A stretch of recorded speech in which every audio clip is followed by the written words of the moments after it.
Welcome back. Some cancer research funding is on the chopping block as the federal government looks to make budget cuts. WGE Missouri Capitol reporter Hannah Falcon spoke with one Missourian about how she says the research saved her life. I'm going to share a story with you that's very close to my heart. By spreading her story online and through events, Natasha Parker created a community for cancer survivors. When life is so busy of being a mom to young kids and being a professional, you just don't expect that all of a sudden you're going to get cancer. Like hundreds of thousands of women across the country, Parker was diagnosed with breast cancer in December 2022. But that wasn't all. And in my gut, I just knew something was wrong. Parker had triple-negative breast cancer. Triple-negative breast cancer in general is considered to be the most aggressive form of breast cancer that we treat. Dr. Ashley Wilbers is a breast surgical oncologist with University of Missouri Hospital in Columbia.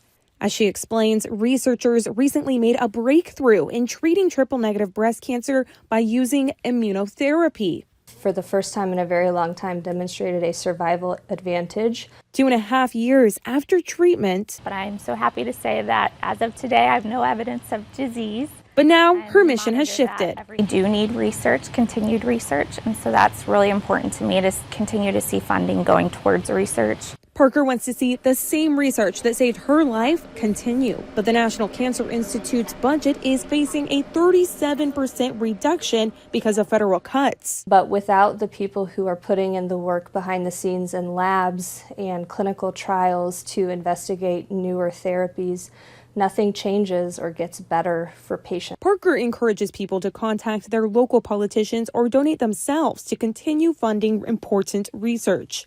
Reporting in Columbia, I'm Hannah Falcon, WGEM News.